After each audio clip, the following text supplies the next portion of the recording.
Hi hello welcome to my channel. കാറ്റത്തി കിളിക്കൂടിൻ്റെ വിശേഷം നോക്കിയാലോ. അപ്പോൾ ആരെങ്കിലും ആദ്യമായിട്ടാണ് ചാനൽ കാണുന്നതെങ്കിൽ ഒന്ന് സബ്സ്ക്രൈബ് ചെയ്ത് സപ്പോർട്ട് ചെയ്യാൻ മറക്കരുതേ. അങ്ങനെ നമ്മളെ സുധീഷിന് രാജീവിൻ്റെ അച്ഛൻ ഒരു എട്ടിൻ്റെ പണി കൊടുക്കാൻ പോവാന്ന് നമ്മൾ പറഞ്ഞിരുന്നല്ലോ. വേറെ ഒന്നുമല്ല, സുധീഷിൻ്റെ കയ്യിൽ ഭദ്രമായിട്ട് കുറച്ച് സ്വർണവും പണമൊക്കെ ഏൽപ്പിക്കാൻ വേണ്ടിയിട്ടാട്ടോ രാജീവൻ നിൽക്കുന്നത്. രാജീവന് പോകാൻ പറ്റില്ല, അരുണിന് പിന്നെ കാലിന് പെട്ടെന്ന് വയ്യാണ്ടായി, അതുകൊണ്ട് സുധീഷിനെ മാത്രമേ പറ്റുള്ളൂ. അത്രയും വിശ്വസിച്ചിട്ട് പുറത്തുനിന്ന് ആരെയും നമുക്ക് ഏൽപ്പിക്കാനൊന്നും പറ്റില്ല. ഇത് കൃത്യസമയത്ത് അവിടെ എത്തിക്കണം. ഡീൽ ചെയ്ത കുറച്ച് സംഭവത്തിൻ്റെ ഭാഗമായിട്ടുള്ളതാണ്, അതുകൊണ്ടാണ് ഇത്ര അർജൻറ്റ്. വേറെ ഒന്നും വിചാരിക്കരുത് കേട്ടോ സുധീഷ്, ഒരു പണിയായിട്ട് എടുക്കരുത്, വീട്ടിലൊരാളായിട്ട് കണ്ടാൽ മതി എന്നൊക്കെ പറഞ്ഞിട്ട് നമ്മളെ രാജീവൻ നമ്മളെ സുധീഷിന് ഒരു ബാഗിൽ ഒരുപാട് കെട്ട് പൈസയും അതുപോലെ തന്നെ കുറച്ച് ഗോൾഡ് കോയിൻസും ഒക്കെ കൊടുക്കുന്നുണ്ട്. എന്നിട്ട് പറഞ്ഞ സ്ഥലത്ത് എത്തിക്കണം എന്നാണ് പറഞ്ഞത്. ലൊക്കേഷൻ ഞാൻ ഷെയർ ചെയ്ത് തരാമെന്ന് പറഞ്ഞിട്ട് വാട്സപ്പിലേക്ക് ലൊക്കേഷനൊക്കെ ഷെയർ ചെയ്ത് കൊടുക്കുന്നുണ്ട്. കൂടാതെ നമ്മളെ സുധീഷ് പറയുന്നുണ്ട്, നിങ്ങൾ കൊടുക്കേണ്ട ആ ആളുടെ നമ്പറും കൂടി എനിക്കൊന്ന് ഷെയർ ചെയ്തേക്കുന്നു. അപ്പോൾ രാജീവൻ ചോദിക്കുന്നുണ്ട് അതെന്തിനാണെന്ന്.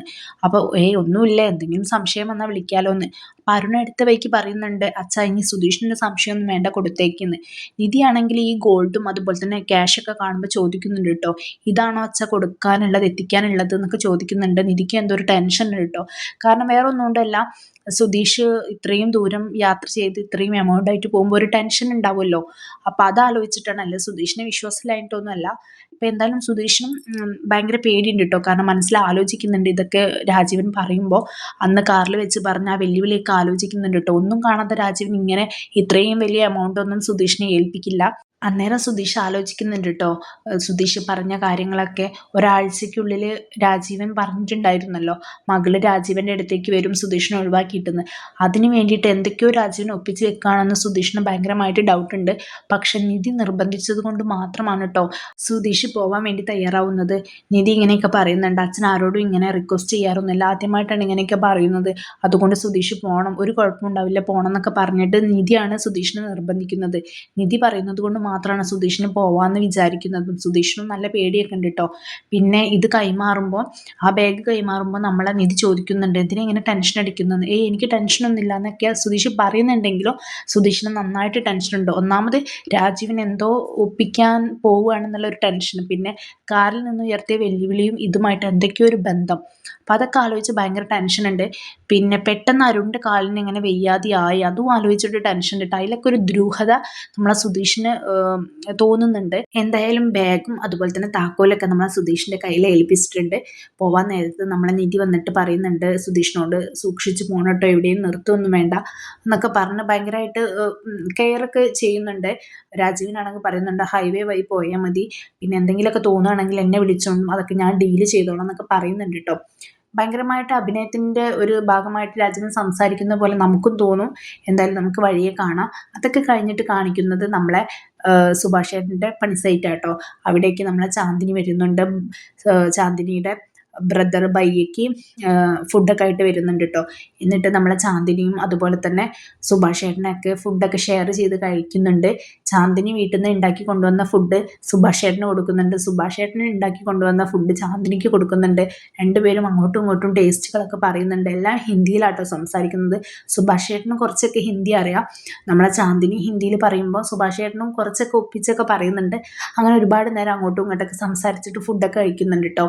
സുഭാഷ് ചേട്ടൻ നന്നായിട്ട് എൻജോയ് ചെയ്യുന്നുണ്ട്. ചാന്ദിനിയുടെ അടുത്ത് ചാന്ദിനി ചോദിക്കുന്നുണ്ട്, ഇതൊക്കെ ആരുണ്ടാക്കിയതാണ്, വീട്ടിൽ ആരാണ് കുക്ക് ചെയ്യാന്നൊക്കെ ഹിന്ദിയിൽ ചോദിക്കുമ്പോൾ സുഭാഷ് ചേട്ടൻ പറയുന്നുണ്ട് എല്ലാം ഞാൻ തന്നെയാണെന്നൊക്കെ. എന്തായാലും എല്ലാം അടിപൊളിയായിട്ടുണ്ട്, നല്ല ടേസ്റ്റ് ആണെന്നൊക്കെ ചാന്ദിനി പറയുന്നുണ്ട്. ചാന്ദിനി ഉണ്ടാക്കിയതും അടിപൊളിയാണെന്ന് സുഭാഷ് ചേട്ടനും തിരിച്ചൊക്കെ പറയുന്നുണ്ട് കേട്ടോ. അങ്ങനെ അവർ ആക്ഷനിലൂടെയും ബോഡി ലാംഗ്വേജിലൂടെയൊക്കെ അവരുടെ ഭാഷകൾ അങ്ങോട്ടും ഇങ്ങോട്ടും കൈമാറുന്നുണ്ട്. പിന്നെ കാണിക്കുന്നത് നമ്മളെ ഹരീഷിൻ്റെയും നീതുവിൻ്റെയും ഒരു സീനാണ് കേട്ടോ. നമ്മളെ ഹരീഷിനെ നീതു കോള് ചെയ്യുന്നുണ്ട്. ഹരീഷാണെങ്കിൽ അന്നേരം വർക്ക്ഷോപ്പിലാണ്. ഹരീഷിന് എന്ത് പറയണമെന്നൊന്നും അറിയില്ല വിളിക്കുമ്പം. നീതുവാണ് എപ്പോഴും സംസാരിക്കാറ്. കഴിച്ചോ എന്നൊക്കെ ചോദിക്കുന്നുണ്ട് കേട്ടോ നമ്മളെ നീതു. ഹരീഷൊന്നും തിരിച്ച് ചോദിക്കാണ്ട് നീതുവിന് ഭയങ്കര ഇറിറ്റേഷനായിട്ട് നീതു പറയുന്നുണ്ട്, എങ്കിൽ ഞാൻ ഫോൺ വെക്കാം, നിനക്കൊന്നും പറയാനില്ലെങ്കിൽ, ഞാൻ ചോദിച്ചതിനൊന്നും നീ പറയുന്നില്ലല്ലോ, എന്നോട് തിരിച്ചൊന്നും ചോദിക്കുന്നില്ലല്ലോ എന്നൊക്കെ പറയുമ്പോൾ ഹരീഷ് ഒന്നും അറിയാത്ത മട്ടിലാട്ടോ ഉത്തരങ്ങളൊക്കെ പറയുന്നത്. എന്നാൽ ഞാൻ ഫോൺ വെക്കുക എന്ന് പറയുമ്പോൾ അത് വേണ്ടാന്ന്. ഹരീഷിന് നീതു ഫോൺ വെക്കുന്നത് ഇഷ്ടമല്ല, എന്നാൽ അങ്ങോട്ട് കയറി ഒന്നും സംസാരിക്കൂല, അങ്ങനത്തെ ഒരു ടൈപ്പാട്ടോ. പിന്നെ അവര് ഒത്തിരി നേരം അങ്ങോട്ടും ഇങ്ങോട്ടൊക്കെ കളിയും ചിരിയൊക്കെ ആയിട്ട് സംസാരിച്ചൊക്കെ നിന്നു. പിന്നീട് കാണിക്കുന്നത് നമ്മളെ സുധീഷ് കാറിൽ പോകുമ്പോൾ ഓരോ കാര്യങ്ങൾ ആലോചിക്കുന്ന കേട്ടോ. അവന് ഭയങ്കര ടെൻഷൻ. അവന് ഇടയ്ക്കിടയ്ക്ക് ബാഗ് നോക്കുന്നുണ്ട്, ബാക്കിൽ വെച്ച ബാഗ് ഇങ്ങനെ നോക്കുന്നുണ്ട്. എന്തിനായിരിക്കും ഇത്രയും വലിയൊരു എമൗണ്ട് എൻ്റെ കയ്യിൽ തന്നത്? അങ്ങേരുടെ സ്വഭാവം അനുസരിച്ച് ഇത്രയും വരെ എമൗണ്ട് എൻ്റെ കയ്യിലൊന്നും വിശ്വസിച്ച് ഏൽപ്പിക്കുക ഒരു വഴിയില്ലല്ലോ. എന്തായിരിക്കും സംഭവിച്ചത്? ഇനി എന്നെ കൊടുക്കാൻ വല്ല തീരുമാനമാണോ? നിധിയോട് എല്ലാം ആദ്യമേ തുറന്ന് പറഞ്ഞാൽ മതിയായിരുന്നു, ഇങ്ങനെയൊന്നും ചെയ്യേണ്ടില്ലായിരുന്നു, പിന്നെ ഇത്രയൊന്നും വെല്ലുവിളി രാജീവനോട് ഉയർത്തേണ്ടില്ലായിരുന്നു എന്നൊക്കെ ഒരു തോന്നൽ നമ്മളെ സുധീഷിന്റെ മനസ്സിൽ കൂടെ പോകുന്നുണ്ട് കേട്ടോ. പിന്നെ അവൻ ഇങ്ങനെയും ചിന്തിക്കുന്നുണ്ട് പോസിറ്റീവായിട്ട്, ഇനി അയാളുടെ മനസ്സ് മാറിയിട്ട് എന്നെ നല്ലൊരു മരുമകനായിട്ട് അംഗീകരിച്ചിട്ടുണ്ടായിരിക്കും, അങ്ങനെയാണെങ്കിൽ എൻ്റെ കാര്യം ഓക്കെ, ഞാൻ ഭയങ്കര ഭാഗ്യവാനാണ്, അങ്ങനെയും ചിന്തിക്കുന്നുണ്ട് കേട്ടോ. അങ്ങനെയൊക്കെ ഓരോന്ന് ചിന്തിച്ച് വരുമ്പോഴാണ് അവൻ്റെ കാറിൻ്റെ മുൻപിൽ ഒരാൾ ഇങ്ങനെ വീണ് കിടക്കുന്നത് കാണുന്നത് കേട്ടോ. അപ്പോൾ അവൻ വിചാരിക്കും ഒരു ആക്സിഡൻ്റ് ആയിട്ട് കിടക്കുക എന്ന് വിചാരിച്ചിട്ട് കാറ് നിർത്തിയിട്ട് എന്തേന്നൊക്കെ ചോദിച്ചിട്ട് അയാളുടെ അടുത്തേക്ക് പോകുന്നുണ്ട് കേട്ടോ. അയാളുടെ മുന്നിലൊരു വണ്ടിയും നിർത്തിയിട്ടുണ്ടായിരിക്കും. അപ്പം അവൻ അയാളെ രക്ഷിക്കാൻ വേണ്ടി പോയതായിരിക്കും, എന്ത് പറ്റിയെന്ന് ചോദിച്ചിട്ട്. അപ്പോഴാണ് ആ വണ്ടിയിൽ നിന്ന് കുറച്ച് ആൾക്കാർ വന്നിട്ട് നമ്മളെ സുധീഷിനെ പിടികൂടുന്നതും സുധീഷിൻ്റെ കാറിൽ നിന്ന് ബാഗുമായിട്ട് സുധീഷിനെയും തട്ടിക്കൊണ്ട് പോകുന്നുണ്ട്, ആ ബാഗും കൊണ്ടുപോകുന്നുണ്ട് കേട്ടോ. അങ്ങനെ എന്തായാലും അപ്പോഴേ നമുക്ക് കാര്യങ്ങളൊക്കെ മനസ്സിലാവും ഇത് രാജീവൻ്റെയും അരുണിൻ്റെയും വലിയൊരു ഗൂഢാലോചനയ്ക്ക് പിന്നിലുണ്ടായ ഒരു സംഭവം തന്നെയാണ്. അല്ലാതെ ഒരിക്കലും ആ വണ്ടി അവിടെ വന്ന് നിൽക്കാനും അതുപോലെ തന്നെ ഇങ്ങനെ ഒരു ഡ്രാമ കളിക്കാനൊന്നും വഴിയില്ല. അപ്പം എല്ലാം നമ്മളെ രാജീവൻ ഒരുക്കി വെച്ചൊരു കെണി തന്നെയാണ് കേട്ടോ. പിന്നീട് നമ്മളെ നിധി അവളുടെ ഏട്ടൻ്റെ മോളുമായിട്ട് കണ്ടുപൊത്തി കളിക്കുന്ന സീനൊക്കെ കാണിക്കുന്നുണ്ട്. അപ്പോഴാണ് വണ്ടിയുടെ ഹോൺ കേൾക്കുന്നത്. അപ്പോൾ രാജീവനും അതുപോലെ തന്നെ അരുണും ഹോസ്പിറ്റലിൽ നിന്ന് വന്നിട്ടുണ്ട്. അവൻ്റെ കാലൊക്കെ കാണിച്ചിട്ട് കാലിന് കുഴപ്പമൊന്നുമില്ല, എക്സ്റേ എടുത്തിട്ട് എന്താണ് കുറച്ച് ദിവസം റെസ്റ്റ് ഒക്കെ എടുത്താൽ റെഡി ആയിക്കോളും എന്ന് പറഞ്ഞപ്പോൾ തന്നെ നമ്മളെ നിധിക്ക് എന്തോ ഒരു ഡൗട്ട് തോന്നുന്നുണ്ട് കേട്ടോ. ഇത്ര പെട്ടെന്ന് കാലൊക്കെ ഓക്കെ ആയോ? കാർ ഓടിച്ച് പോകാൻ പറ്റില്ല എന്ന് പറഞ്ഞ ആളാണല്ലോ, അതുകൊണ്ട് ഇത്രയും പെട്ടെന്ന് ഓക്കെ ആയോ എന്നുള്ളൊരു ചിന്താഗതി നിധിയുടെ മനസ്സിലുണ്ടായിരിക്കുക. സാന്ദ്രയും ഹേമയൊക്കെ ആണെങ്കിൽ ഭയങ്കരമായിട്ട് അഭിനയിക്കുന്നതാണോ എന്താണെന്ന് അറിയില്ല. എന്ത് പറ്റി അരുണേട്ട, വന്ന് ഭക്ഷണം കഴിക്കുന്നൊക്കെ പറയുന്നുണ്ട്. അങ്ങനെ അവരെല്ലാവരും കൂടി ഭക്ഷണം കഴിക്കാനുള്ള ടൈമായപ്പോൾ ഒരുമിച്ചിരുന്ന് ഭക്ഷണമൊക്കെ കഴിക്കുന്നുണ്ട് കേട്ടോ. ആ കഴിക്കുന്ന സമയത്ത് നമ്മളെ രാജീവനാണെങ്കിൽ നിധിക്ക് മീനൊക്കെ ഇട്ട് കൊടുക്കുന്നുണ്ട്. എന്നിട്ട് അത് മുള്ളൊക്കെ മാറ്റി നല്ല രീതിയിൽ അറേഞ്ച് ചെയ്തൊക്കെ കൊടുക്കുമ്പോൾ പഴയ കാര്യങ്ങളൊക്കെ ഓർത്തിട്ട് ഓരോന്ന് പറയുന്നുണ്ട് കേട്ടോ. അച്ഛൻ്റെ പണ്ടത്തെ കാര്യങ്ങളൊക്കെ ഓരോന്ന് ഓർത്ത് പറയുന്നുണ്ട്. അതിൻ്റെ ഇടയിൽ നമ്മളെ നിധിയുടെ തൊണ്ടയിൽ മുള്ള് കുടുങ്ങുന്നുണ്ട് കേട്ടോ. എന്നിട്ട് രാജീവൻ അത് ആലോചിച്ചിട്ട് കരയുന്നൊക്കെ ഉണ്ട്. പണ്ട് നിധിക്ക് മുള്ള് കുടുങ്ങുമെന്ന് വിചാരിച്ചിട്ട് മീനിൽ നിന്ന് മുള്ളൊക്കെ സെപ്പറേറ്റ് ആക്കി കൊടുത്തത് രാജീവനായിരുന്നു പോലും. അപ്പം അതൊക്കെ ആലോചിച്ചിട്ട് ഇപ്പോൾ രാജീവിന് ഭയങ്കര സങ്കടമുണ്ട്.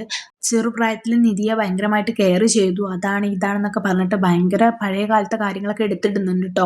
നിധിയുടെ മുന്നിൽ കുറച്ച് സാക്രിഫൈസ് ചെയ്തിട്ടാണ് താൻ ജീവിച്ചിരുന്നത്, ഭയങ്കര സ്നേഹമായിരുന്നു എന്നൊക്കെ കാണിക്കാൻ വേണ്ടിയിട്ടാണെന്ന് തോന്നുന്നു. പഴയ കാര്യങ്ങളൊക്കെ പറഞ്ഞിട്ട് നല്ല അച്ഛൻ ചമയാൻ ശ്രമിക്കുന്നൊക്കെയുണ്ട്. അപ്പം നിധിക്കാണെങ്കിൽ ഭയങ്കര സങ്കടം കേട്ടോ അച്ഛൻ ഇങ്ങനെയൊക്കെ ഇമോഷണൽ ആവുമ്പോൾ. പിന്നെ അതുപോലെ തന്നെ പോലീസ് സ്റ്റേഷനിൽ വെച്ച് നടന്ന കല്യാണം ഒരു നല്ല പോലെയുള്ള കല്യാണം ഒന്നും ആയിരുന്നല്ലോ, ആളുകളെ ഒന്നും വിളിച്ച് വലിയ പരിപാടിയൊന്നും കഴിക്കാത്തതിൽ ഭയങ്കര സങ്കടമുണ്ട്. അതൊക്കെ ആലോചിച്ചിട്ട് അച്ഛൻ എന്നും കരയാറുണ്ടെന്നൊക്കെ ഹേമ പറയുന്നുണ്ട് കേട്ടോ. ഇപ്പോഴും അച്ഛൻ ഇങ്ങനെയൊക്കെയാണ് മോളെ, എന്തെങ്കിലുമൊക്കെ പറഞ്ഞിട്ട് അച്ഛൻ്റെ മനസ്സിൽ നിന്ന് എടുത്ത് കളയണം, അല്ലെങ്കിൽ അച്ഛൻ എന്തെങ്കിലും ആയിപ്പോവും, ഭയങ്കരമായിട്ട് സങ്കടമാണ്, എപ്പോഴും ഇങ്ങനെ കരയും, ഫുഡ് കഴിക്കുന്നതിൻ്റെ ഇടയിലൊക്കെ ഇങ്ങനെ തന്നെയാണെന്നൊക്കെ പറയുമ്പോൾ നമ്മളെ നിധിക്കും ഭയങ്കര സങ്കടമായിട്ട് അച്ഛൻ്റെ കൈയൊക്കെ പിടിക്കുന്നുണ്ട് കേട്ടോ. അപ്പോൾ അച്ഛനാണെങ്കിൽ പറയുന്നുണ്ട് മോളെ വിഷമിപ്പിക്കാൻ വേണ്ടി ഞാൻ പറഞ്ഞതല്ല, ഞാൻ എൻ്റെ ഉള്ളിലുള്ളത് പറഞ്ഞാണെന്നൊക്കെ പറയുന്നുണ്ട്. ആ സമയത്താണെങ്കിൽ സാന്ദ്ര മനസ്സിൽ വിചാരിക്കുന്നുണ്ട് കേട്ടോ, ഇപ്പോഴാണ് നല്ല അവസരം നിധിയുടെ സത്യങ്ങളൊക്കെ തുറന്നു പറയാമെന്ന് വിചാരിച്ചിട്ട് നിധിയോടെ കണ്ണുകൊണ്ട് ആക്ഷൻ കാണിച്ചിട്ടൊക്കെ പറയുന്നുണ്ട് അച്ഛനോട് സത്യങ്ങൾ തുറന്നു പറയാൻ. അപ്പോൾ നിധി വിചാരിക്കും അച്ഛൻ എന്തായാലും ഇപ്പോൾ ഭയങ്കര ഇമോഷണലായിട്ട് നിൽക്കല്ലേ, അപ്പോൾ സത്യങ്ങളൊക്കെ തുറന്നു പറഞ്ഞ് അച്ഛൻ ഓക്കെ ആയിക്കോളും എന്ന് വിചാരിച്ചിട്ട് നമ്മൾ നിധി സത്യങ്ങളൊക്കെ തുറന്നു പറയാൻ വേണ്ടിയിട്ട് ഒരുങ്ങുമായിരുന്നു. അപ്പോഴാണ് അരുണിൻ്റെ ഫോണിലേക്ക് ഒരു കോള് വരുന്നത്. അത് സുധീഷ് അവിടെ പണവും സ്വർണ്ണമൊന്നും ആയിട്ട് അവിടെ എത്തിയിട്ടില്ല എന്ന് പറഞ്ഞിട്ടുള്ള കോളായിരുന്നു കേട്ടോ. അങ്ങനെ അത് നമ്മൾ അരുൺ ഇവിടെ അവതരിപ്പിക്കുമ്പോൾ ഭയങ്കരമായിട്ട് എല്ലാവരും ഷോക്കാവും. എത്തേണ്ട സമയമൊക്കെ കഴിഞ്ഞല്ലോ. അതിൻ്റെ ഇടയിലാണെങ്കിൽ സുധീഷ് വിളിച്ചിരുന്നു എന്ന് നിധിയോട് രാജീവൻ ചോദിക്കുമ്പോൾ വിളിച്ചിട്ടൊന്നും ഇല്ല എന്ന് പറയാം കേട്ടോ. അപ്പോൾ നമ്മളെ രാജീവൻ അന്നേരം പറഞ്ഞിരുന്നു എത്തേണ്ട സമയമൊക്കെ ആയി, പക്ഷേ ഇനി ബ്ലോക്കും കാരണമൊക്കെ ആകുമ്പോൾ എത്താൻ കുറച്ച് ലേറ്റ് ആയിട്ടായിരിക്കും വിളിക്കാഞ്ഞതെന്നും പറയുന്നുണ്ട്. പക്ഷേ ഇത്രയും സമയമായിട്ട് അവിടെ എത്തിയിട്ടില്ല എന്ന് പറയുമ്പോൾ നിധിയും ആകെ ഷോക്കാവും. എല്ലാവരും ഷോക്കായിട്ട് നിൽക്കുമ്പോഴാട്ടോ ആ സീനോടെ അവസാനിക്കുന്നത്. എന്തായാലും നമുക്കറിയാം നമ്മളെ സുധീഷിന് 8ൻ്റെ പണി കൊടുത്തിട്ടുണ്ട്. ഇതിൻ്റെ പിന്നാലെ ഒരുപാട് പ്രശ്നങ്ങൾ ഇനി വരാൻ പോകുന്നുണ്ട്. പറയുന്നുണ്ട് സുധീഷ് അവരുടെ പണവും സ്വർണ്ണമൊക്കെ ആയിട്ട് മുങ്ങിക്കളഞ്ഞതാണ്, അതാണ് ഏറ്റവും കൂടുതൽ വലുത്, നിധിയോടുള്ള സ്നേഹവും കാര്യങ്ങളൊന്നും ഇല്ല എന്നൊക്കെ ആയിരിക്കും ഇനി വരാൻ പോകുന്നത്.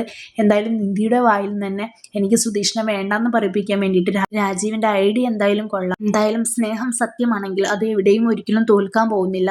പ്രത്യേകിച്ച് സുധീഷിനോടാണോ കളി? കാരണം സുധീഷിന്റെ ക്യാരക്ടർ വെച്ചിട്ട് അവൻ എവിടെയും ഒരു പിടി കൊടുക്കാത്ത, എവിടെയും തോറ്റു പോവാത്ത, എല്ലാത്തിൽ നിന്നും അവനെ എങ്ങനെയെങ്കിലും ഊരിച്ചാടാൻ പറ്റുന്ന ഒരു ക്യാരക്ടറാണ്. അപ്പോൾ ഈ ഒരു കാര്യത്തിലും അവൻ എന്തായാലും പതറാതെ മുന്നോട്ട് പോകും തന്നെയാണ് നമുക്ക് തോന്നുന്നത്. എന്തായാലും നിധിയുടെ ഭാഗത്തു നിന്ന് എങ്ങനെയായിരിക്കും പ്രതികരിക്കും എന്നുള്ള കാര്യത്തിലാണ് നമുക്ക് എല്ലാവർക്കും ഒരു ക്യൂരിയോസിറ്റി. കാരണം ഇങ്ങനെ ഒരു പ്രശ്നം അവളുടെ അച്ഛന് നേരിടുമ്പോൾ ഈ പ്രത്യേകിച്ച് ഇപ്പോൾ അവൾ എന്തായാലും അവളുടെ അച്ഛൻ്റെ സ്വഭാവമൊക്കെ മാറിയ സ്ഥിതിക്ക് അച്ഛനോട് കുറച്ചേക്കോ അവൾക്ക് സ്നേഹം പഴയ പോലെ തോന്നി തുടങ്ങിയതാണ്.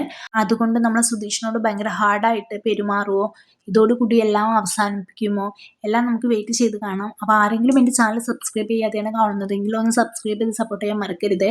ഇതുപോലുള്ള റിവ്യൂസിനായിട്ട് എൻ്റെ ഈ ചാനൽ ഒന്ന് ഫോളോ ചെയ്യും. ബൈ.